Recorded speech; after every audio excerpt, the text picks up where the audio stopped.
The crowd in the mall buzzed like a swarm of wasps, hiding faces and voices indistinguishable at first glance. But in the midst of this chaos, Jack Miller felt as exposed as a spotlight. His palms were sweating, and his heart was thudding in his chest, too fast for a man who pretended to be calm. He took a step toward the exit, hiding the expensive watch he'd just taken from the window under his jacket. A sticky thought drilled into his mind. Someone had seen it. Someone had seen it. "Hey, what are you doing there?" A loud voice from behind pierced through the noise of the crowd. Jack froze. He didn't have time to turn around before he felt the back of his head being burned by the attention of several people at once. He didn't have time. Lightning flashed in his head, the thought of blaming it on someone else. He began to search with his eyes for a target. Among all the passers-by, his gaze stopped on a black boy who was standing near the fountain. The boy was smiling at the passers-by, adjusting the strap of his backpack. Jack sized him up quickly. A teenager, obviously with special needs. His big, kind eyes betrayed a slight naivete, and his hesitant movements made him an easy target. Jack felt a rush of cold calculation. "That's him," he shouted, pointing at the boy with desperate conviction. People began to turn around, like a team on cue. Some were already pulling out their phones to record. Others were looking at the teenager with suspicion. The teenager froze, confused, his smile gone. "Yeah, I didn't do anything," he muttered quietly, but his words were drowned in the incipient noise. Jack stepped closer to the crowd, trying to look convincing. His voice rang with artificial anger. "I saw him take something." "Why are you letting him act like that?" The crowd began to whisper, and the footsteps of the guards could be heard in the distance. Jack took a deep breath, trying not to show how much his hands were shaking. He needed only a little time to disappear into the mass of people, leaving the boy alone under the onslaught of accusations. The only thing he hadn't taken into account was how soon this false outcry would turn into a disaster for everyone. The shouting and commotion drew the attention of James, a black teenager with soft features and a kind, slightly confused look. He was standing at an ice cream stand, clasping a plastic spoon in his fingers and smiling at the passers-by. Jack's loud voice caught his attention like a moth. "I said it was him," Jack repeated insistently, already pointing toward James. The crowd, like a ravenous beast, turned their heads in the teenager's direction. James looked at the stranger, at the people around him, and back at his spoonful of ice cream, as if he hoped to find there the answer to the question that had suddenly come upon him. What's going on? His eyes widened in surprise when he noticed that they were looking at him suspiciously. "Me?" he asked, pointing at himself as if he couldn't even believe anyone could accuse him. Jack stepped forward, his voice sharper, more assertive. "Yes, you. You were at the display case. I saw you grab something." The crowd stirred. Someone off to the side muttered, "He must have really stolen something. They're often like that." James took a step back in confusion. His fingers awkwardly let go of the spoon, which fell to the floor with a quiet clatter. He felt the ground slipping away from under his feet. "Yeah, I didn't take anything," he squeezed out, but his voice was quieter than the loud whispers of the crowd. He licked his lips, trying to find the words, but fear confused his thoughts. The guard, a tall, sullen man with rough features, appeared beside him. His gaze flickered to Jack, then to James. "Is that him?" he asked, nodding toward the teenager.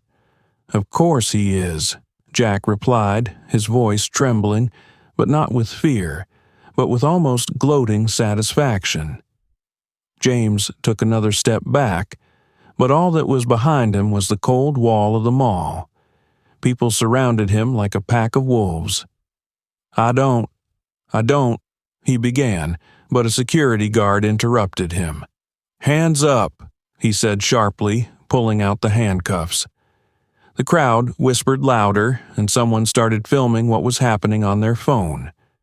Jack, standing in the center of this spectacle, felt the tension in his body ease little by little. He had succeeded. His guilt was now irrelevant. It was gone, dissolved into the accusations against the teenager. But something in James's eyes, genuine confusion, fear, and childlike naivete, caught the eye of one of the women in the crowd. "Why don't we check the cameras first?" she suggested quietly, but her words were drowned out by the general noise. James, breathing heavily, stared at the guard, who stepped closer. Everything was jumbled up in his head, and the only thing he could repeat was, "I didn't do anything wrong. Please, I was just standing there." But no one cared about that anymore. In the eyes of the crowd, he was guilty, and that was enough for Jack. Jack stood a little to the side, watching the guard as he approached James step by step. This was working out better than he'd imagined, but he needed to secure his charge before any of the witnesses started asking questions. "You all saw him standing by the display case," Jack said loudly, pointing at the teenager. His voice sounded so confident that even those who had previously doubted began to nod. "He was purposely waiting until no one was looking. It's always like that with them." He emphasized the last word, casting a brief but meaningful glance into the crowd. "With them?" The woman in the crowd, the same one who'd suggested checking the cameras, interjected. Her voice sounded uncertain, as if she understood what Jack was saying about the teenager's race but was afraid to say it out loud. "Yeah, with people like him," Jack added, his voice now filled with artificial anger. "They're always looking for something to steal. I'm surprised he's even here alone, without company." These words, full of subtle racism, seemed to rain down on the crowd. Some nodded silently, others muttered, "Maybe he did take something." The atmosphere around James was becoming increasingly hostile. "Yeah, I didn't do anything," James said quietly, but his words were drowned out by the hum of voices. His gaze roamed the faces of those around him, searching for a single friendly expression, but he found nothing but contempt and suspicion. The guard, succumbing to the pressure of the crowd and Jack's words, stepped closer and said in a gruff voice, "Did you steal this?" He grabbed James's arm without waiting for an answer. James trembled, his eyes filling with tears. "I didn't take anything. Nothing." His voice sounded brittle, almost a whisper. "Enough lying," Jack growled, taking a step closer. Now he was speaking not only for the crowd, but for himself. The louder his accusations, the quieter his own guilt. "I saw him hanging around near the display case, and then he ran here abruptly. I'm sure he hid something." Jack spoke, turning to the guard. "Where's the backpack?" the guard asked sharply, snatching it out of James's hands. The teenager froze helplessly as the man began rummaging around inside, pulling out textbooks, an empty lunchbox, and a bottle of water. "Check more thoroughly," Jack insisted, a gloating expression coming over his face. The crowd murmured approvingly. "With these ones, you never know where they're hiding the loot." Jack's words, filled with venomous racism, penetrated the minds of those around him. The guard shook out the contents of his backpack with effort, straight onto the floor. James slumped against the wall, trying to make himself as small as possible. The crowd, fueled by Jack's suspicion and words, looked at the teenager with judgment, and some even whispered about how people like that were usually always at fault. "It's clear," the guard muttered, though the backpack was empty. "He needs to be taken to the station for clarification." James tried to say something, but his words were again unheard. Jack, satisfied, took a step back, feeling saved. But an unease was brewing inside him. What if someone actually offered to watch the cameras? He needed something else to create a complete distraction. "Maybe he's already passed the stolen goods on to one of his buddies," he added, ratcheting things up even more. James sobbed and clasped his hands to his chest. His eyes read the question he was afraid to ask. Why are they doing this to me? And Jack, seeing the crowd finally shift their attention, took a step toward the exit, confident that his plan had worked. He didn't care that this teenager would now be a broken man forever. The important thing was that he himself was safe. The siren of a patrol car cut through the air, silencing the crowd momentarily. 2 white officers stepped out of the car, their heavy footsteps echoing across the tile of the mall. One of them, a large man with short-cropped hair, glanced around at the crowd, then stopped his gaze on James. "Who's the suspect here?" he asked loudly, not bothering to try to find out what had happened. "There he is," Jack and the guard shouted almost simultaneously, pointing at the teenager. Jack took a step forward to increase his leverage. "I saw him steal an expensive watch. He tried to hide it in his backpack." James, standing against the wall, looked even more confused than before. Tears streamed down his cheeks, but he couldn't say a word. His lips were quivering, as if he was trying to explain himself, but he was afraid that any word he said would only make things worse. "Hands behind your head," ordered one of the officers, taking out the handcuffs. "But I didn't do anything," James whispered, taking a step back. "Don't make me repeat myself," the officer harshly bellowed, stepping closer. His voice was icy, devoid of sympathy. James obediently raised his hands, but his movements were slow and awkward. The officers took this as resistance. One of them grabbed the teenager by the shoulder and shoved him sharply against the wall. The rumble of the impact made the crowd murmur again, but no one intervened. "Check his backpack again," the second officer commanded the guard. "I already looked. There's nothing there," the guard muttered. "You'd better watch it," the officer threw coldly. Jack took a step back, watching, trying not to attract the attention of the police. His heart was pounding, but he could feel the fear of being caught gradually giving way to relief. I didn't take. James struggled to squeeze out, but the officer interrupted him. "Stop lying. We have a witness." The words "witness" sounded like a final verdict. Jack heard it, and for a moment felt a sense of power overwhelm him. No one would doubt his story now. The officers continued to examine James's backpack, then his pockets, but found nothing. "Maybe he dumped the stolen goods on the way here," one of them remarked. James tried to explain himself again. "I was just standing there. I didn't do anything." His voice was weak, barely audible. "That's enough," the second officer said sharply. "You're under arrest for suspicion of theft." When one of the officers snapped the handcuffs on James's arms, the crowd finally froze.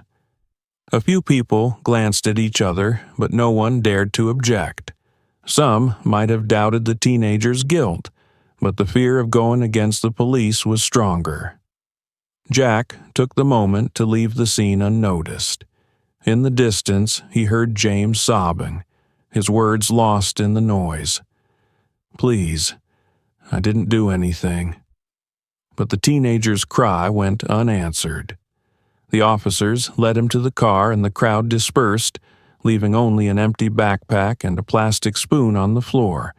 The last thing James had held before his life was turned upside down. James stood in the middle of the busy mall, surrounded by dozens of stares.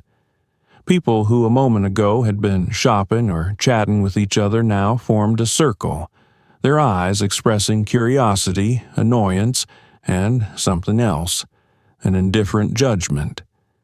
Inside that ring, he was like a caged animal. "You do realize you're not getting out of this, right?" one of the policemen said, grabbing James by the shoulder and turning him toward the crowd. The rough movement made the teenager wince, and his big eyes filled with tears. He looked around, looking for someone to stand up for him, but met only indifference and cold curiosity.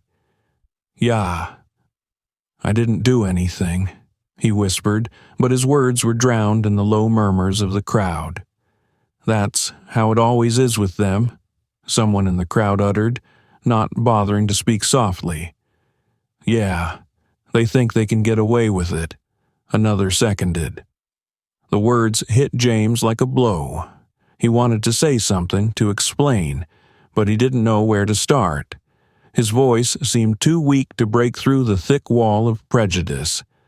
The policeman checked the handcuff sharply, making James wince in pain. "Enough of this whining," he threw roughly, pushing the teenager forward.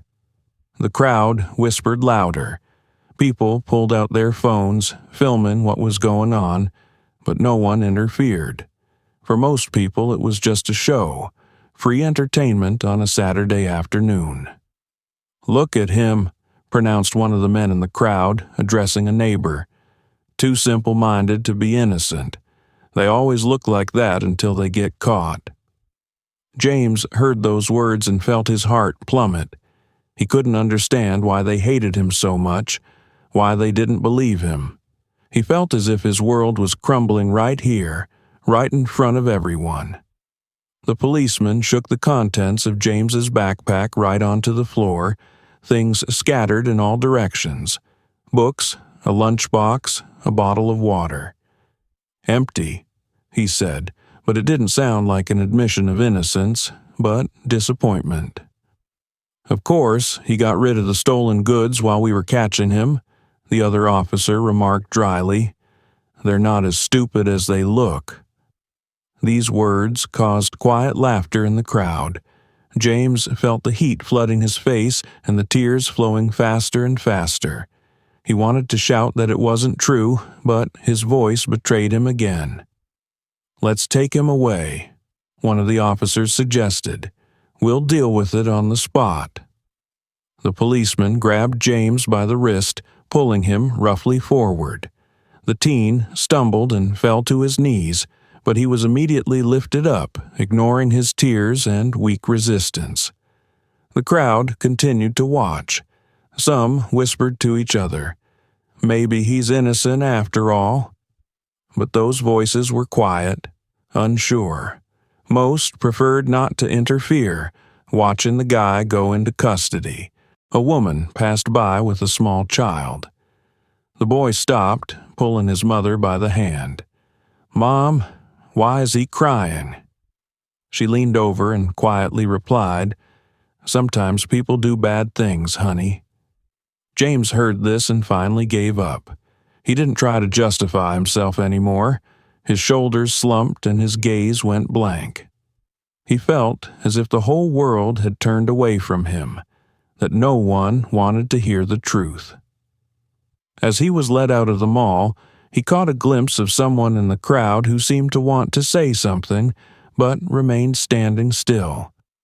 And in that second, James realized his humiliation wasn't just public, it was total, and no one had stopped it. James could barely feel his legs anymore as he was roughly led out of the mall. He was surrounded by officers, and the crowd slowly pulled behind them, their whispers only adding to his fear. Tears blurred his vision, and the pain from the handcuffs digging into his wrists made every step agonizing. But despite the horror that gripped him, there was still a desperate spark in the teenager's soul. He wanted to prove his innocence. "Please, I didn't do anything," he said hoarsely, trying to turn toward one of the officers. His voice shook, and his words seemed almost inaudible amidst the general commotion. "Stop lying," the officer growled, pushing him roughly toward the patrol car. James stumbled, his body hitting the bumper, but he tried to straighten up again. "Listen to me. I didn't take anything," he shouted, his voice suddenly louder, more desperate. His words broke through the noise of the crowd, causing a few people to turn around. The policeman closest to him turned sharply toward him. There was nothing but irritation and anger in his gaze. "Are you going to yell at me again?" he spat out, stepping up close. I just want to explain," James tried to say, but his voice trailed off again as fear gripped his throat again. "Explain?" The officer grabbed him sharply by the collar, lifting him up so that their eyes met. "There's nothing left for you to explain, kid. You're busted." James shrieked, his legs instinctively falling back, but that only made the other officer angrier. "What? Fighting back?" he said, pushing the teenager to the ground. The crowd gasped, but no one moved from their seats. "I'm not fighting back," James shouted, his voice trembling like a thin string ready to break. "Yes, of course you're not resisting," the first officer pronounced with a venomous grin. He roughly grabbed James by the shoulders and pinned him to the ground. "That's the way to treat you." James tried to rise, but the officer's hands pressed down on his back, holding him face down on the cold pavement. Another officer stepped closer, leaning over him. "You think you can just yell and get out of here?" he uttered, tapping the teenager on the leg to make him stop moving. "Please," James sobbed. He wasn't trying to make excuses anymore. Now his voice sounded like a plea. "Please, I didn't do anything." But his words again went unanswered. One of the officers put a knee on his back, pushing so hard that James felt it becoming difficult for him to breathe. His lungs struggled for air, and he began to choke, but that didn't stop the officers. "Get up," one of them said sharply, grabbing the teenager by the collar again and lifting him roughly to his feet. James staggered, his legs shaking and his hands dangling helplessly in the handcuffs. The crowd watched all this with tension. Some were clearly uncomfortable, but fear of being implicated or censured by the police kept them from doing anything. "He's just a child," finally said a woman standing at the edge of the crowd. But her words were drowned in the general murmur. "Exactly. A kid who thinks the laws don't apply to him," one of the officers replied, ignoring James's trembling, his blurred tears and feeble attempts at resistance. When he was finally thrown into the back of the patrol car, James felt the remnants of his hope for justice fade. He glanced out the window at the crowd, looking for a single sympathetic face, but met only looks of indifference and latent malevolence. The door slammed shut, cutting him off from the outside world. It was quiet inside the car, but it was the most frightening silence he had ever experienced. James squeezed his eyes shut, hoping that this would all turn out to be a nightmare from which he was about to wake up. But reality was brutal, and he was about to face more horror. The crowd slowly began to disperse. Most of the people had forgotten about James, who had just been taken away in a patrol car, and had turned their attention to the next window display. But among those who remained was a woman in a gray overcoat who was still standing there, keeping her eyes fixed on the scene. Her face held an expression of strange thoughtfulness. "Something's not right here," she muttered to herself. She remembered the face of the man who had been the loudest in accusing the teenager. His shouting, the confidence with which he'd described the crime, seemed a little too deliberate to her. She looked around, hoping she'd find someone who'd notice the inconsistencies as well. but most people had already left, leaving her alone with her doubts. Meanwhile, Jack, who was away from everyone, was looking around nervously. His hands were trembling, though he tried to look calm. He realized that time was running out. The longer he was here, the more likely it was that someone would figure out his lie. But the woman in the gray coat was in no hurry to leave. She approached the guard who was still standing by James's empty backpack. "Excuse me, but are you sure it was him?" she asked. "What?" The guard looked at her, his face darkening. He clearly didn't want to discuss the subject again. "This boy. Do you have proof? Cameras? Anything other than this man's word?" Her voice was quiet but insistent. The guard hummed. "That kid admitted himself that he saw him steal. I saw how nervous the kid was. What more do you need?" The woman frowned. She could see that James didn't look like a man trying to hide anything. On the contrary, his confusion, fear, and tears spoke of something else. Meanwhile, Jack felt her eyes on him. She turned in his direction, and he turned away hastily, trying not to give himself away. "This man," she pointed at Jack, "did you check his word?" "Why should we?" The guard was visibly annoyed. "He looks normal, unlike that boy." Those words ignited even more suspicion in the woman. "He seems normal? Is that your basis for trust?" The boy had a backpack. Why was nothing found in it? The guard hesitated. He clearly didn't want to admit that there were holes in the story. Jack noticed the conversation starting to heat up. He pretended to talk on the phone, slowly moving away from the epicenter of events. But his departure didn't go unnoticed. "Just a second," the woman called out loudly to him. "Are you in a hurry somewhere?" Jack froze. His heart was beating so hard that it felt as if its pounding could be heard all around him. He turned around, a fake smile on his face. "What? Me?" "No, I just have to go. I have a meeting." His voice shook, but he hoped no one would notice. "Wait a minute," another eyewitness, a middle-aged man, interjected. "You're the one who first accused the boy, right? Are you sure you saw him steal?" Jack felt his throat go dry. "Of course I'm sure," he replied sharply. "You suspect me? Really?" "It's just strange," the man continued without averting his gaze. "If you saw him take something, why didn't you try to stop him right away? Why didn't you start yelling until later, when the crowd had gathered?"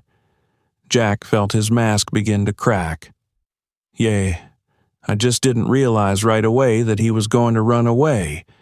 It all happened so fast," he muttered, avoiding a direct look. "Let's check the cameras," the woman interjected again. "That'll solve everything quickly." Those words stabbed into his back like a knife.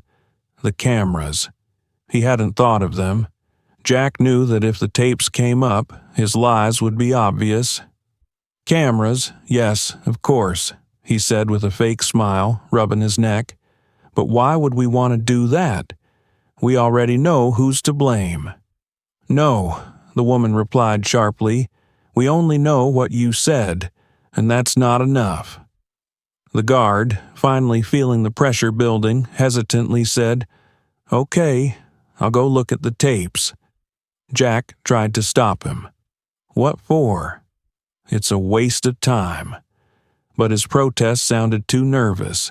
The people around him began to look at him with suspicion. The crowd, which a moment ago had been indifferent, now began to whisper, catching the falsity in his words.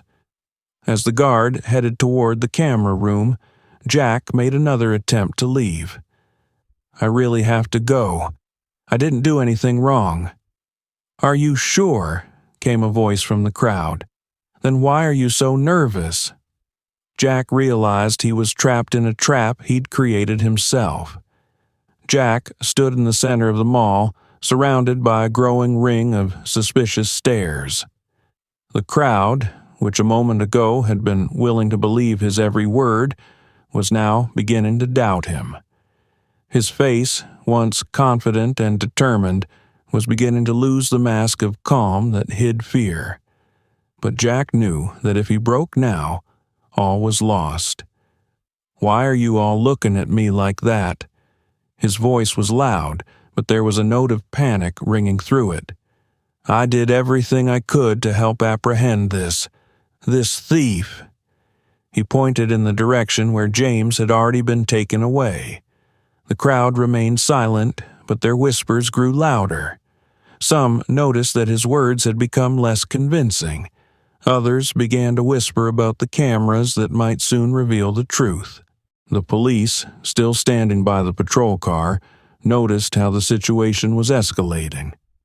One of the officers headed back toward the crowd, glancing at the guard who was still fiddling with the camera footage.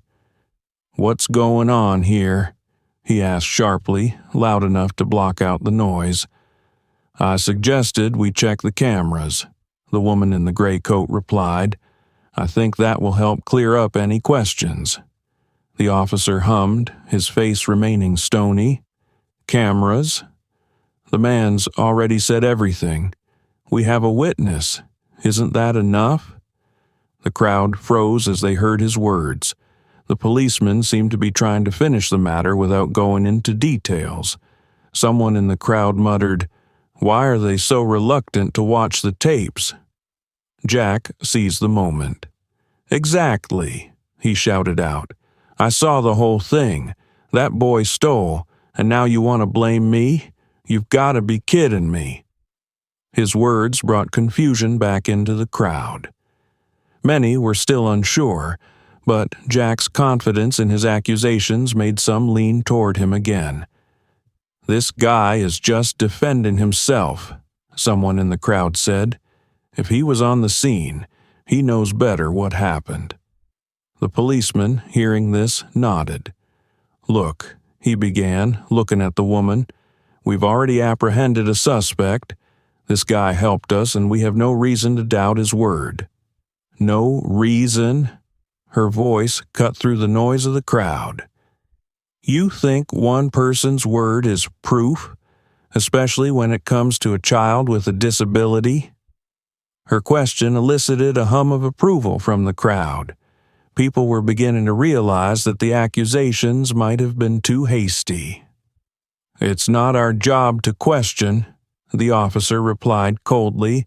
"The suspect is in custody, and we'll deal with it on the spot." But the tension in the crowd was building. Some people, seeing Jack's nervousness, began to wonder why he was so vigorously defending his story. Meanwhile, the guard returned from the camera room. In his hands, he held a tablet with a recording. His face was tense, which only fueled the crowd's interest. "Have you looked at the tapes?" the policeman asked sharply. "Yeah." The guard hesitated. "But it's not what I expected to see." Jack turned pale. He took a step back, his eyes darting around like a cornered animal. "What are you talking about? I told you what I saw." "The records don't support his story," the guard said slowly. His voice was quiet, but in the silence of the mall, everyone heard it. The crowd began to whisper louder. People looked at Jack, who now looked like he was ready to run away. This is some kind of mistake," he shouted out, his voice trembling. "Maybe the cameras didn't catch everything." "The cameras caught everything," the guard replied, turning the clipboard toward the officers. The footage showed Jack looking around, taking a watch from the display case and putting it in his pocket. No James was around. The policeman frowned, but his face kept its composure. "Why didn't you mention this right away?" His voice sounded threatening. "Yeah, I just—" Jack tried to make an excuse, but the words stuck in his throat. He realized he couldn't get out of it now. The crowd began to buzz. They were now looking at him with contempt. Someone shouted out, "He's been lying all this time." Jack tried to take a step back, but the policeman grabbed his arm. "You're under arrest for perjury and theft," he said coldly, snapping the handcuffs on Jack. The crowd broke into soft whispers. Now everyone knew the truth, but there was a sense of bitterness in the air. All this time, James, scared and humiliated, had been wrongly accused, and no one but a few people had stood up for him. Jack was taken away, but the residue of his lies remained. People began to disperse, realizing how easily they had believed the preconceived accusations. The woman in the gray coat remained standing, staring at the empty street. There was only one question in her mind: what will happen to that boy now? As the policeman led Jack out in handcuffs, the mall literally exploded with noise. The crowd that had just watched James's humiliation now looked at the man with contempt. People were whispering, but there was no longer the same confidence in their voices. Instead of doubts about the teenager's guilt, there was indignation in the air now. "So, he was lying?" someone asked loudly. "That guy used the boy to save his own skin," shouted a woman in a gray coat, her voice cutting through the hum of the crowd like a knife. The crowd froze, realizing the magnitude of what had happened. People began to remember how easily they had believed Jack's words, without thinking that a teenager with Down syndrome could simply have been in the wrong place at the wrong time. Someone exclaimed, "Where's the boy? What's wrong with him?" The policemen looked at each other. One of them, the one who had treated James so roughly, looked worried. "He's been brought to the station for questioning," he said dryly, trying not to make eye contact with anyone in the crowd. "Have you verified nothing but the word of this liar?" sharply shouted a man from the back row. His voice was full of anger. "You believed it right away, because the boy was black, didn't you?" These words caused a surge of emotions. People started shouting accusations, pointing at the police. "You didn't even try to sort it out," shouted a woman with a child. "You just believed it because he was a convenient target." "Is it true?" shouted a young boy standing next to her. "Did you really use racism to accuse a child with a disability?" The policemen started to justify themselves, but their words sounded weak amid the anger of the crowd. People were coming closer, clenching their hands into fists, their faces becoming more and more furious. One of the officers, realizing that the situation was getting out of control, tried to call everyone to order. "We'll handle this. Everything will be investigated." "Will you figure it out?" A voice from the crowd drowned him out. "You've already ruined everything. That boy is sitting in the station thinking he's guilty, and you haven't even bothered to apologize to him." Meanwhile, Jack, realizing that his plan had completely failed, made one last desperate attempt to justify himself. "It was a mistake," he shouted, looking back at the crowd. "I didn't mean for it to turn out this way." But his words only added fuel to the fire. "You didn't mean to?" shouted the woman in the gray coat. "You used his wound, his illness, his vulnerability to save yourself. You didn't even think about what you would do with his life." The crowd began to surround the policeman and Jack, their voices merging into a single murmur of indignation. "Release the boy," they chanted.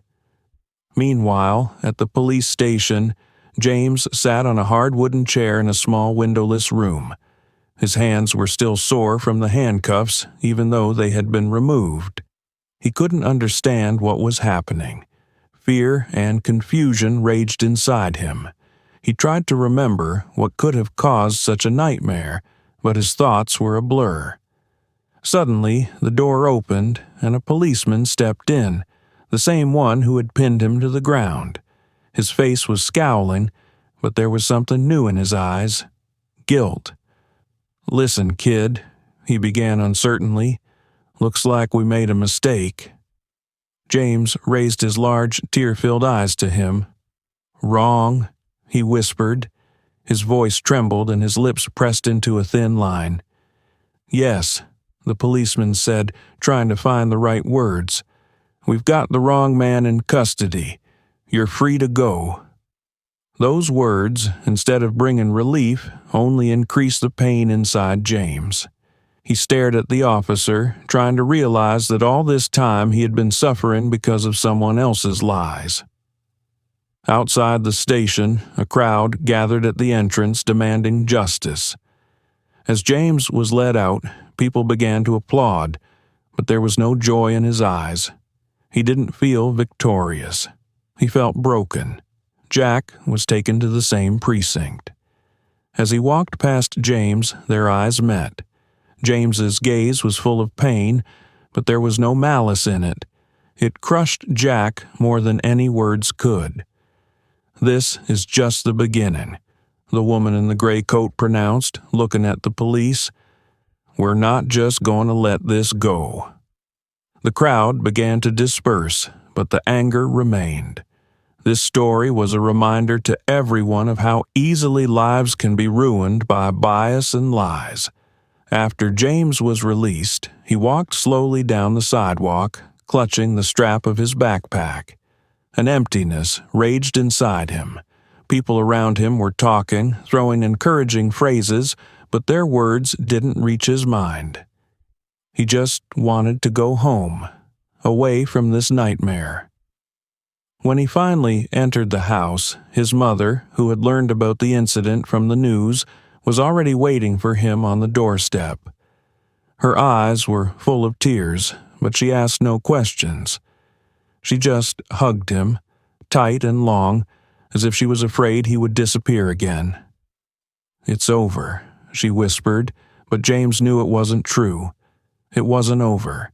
Every look, every harsh word, every awkward smile of those who'd filmed what was happening on their phones stayed in him like burns. The next day, the story started gaining momentum on social media.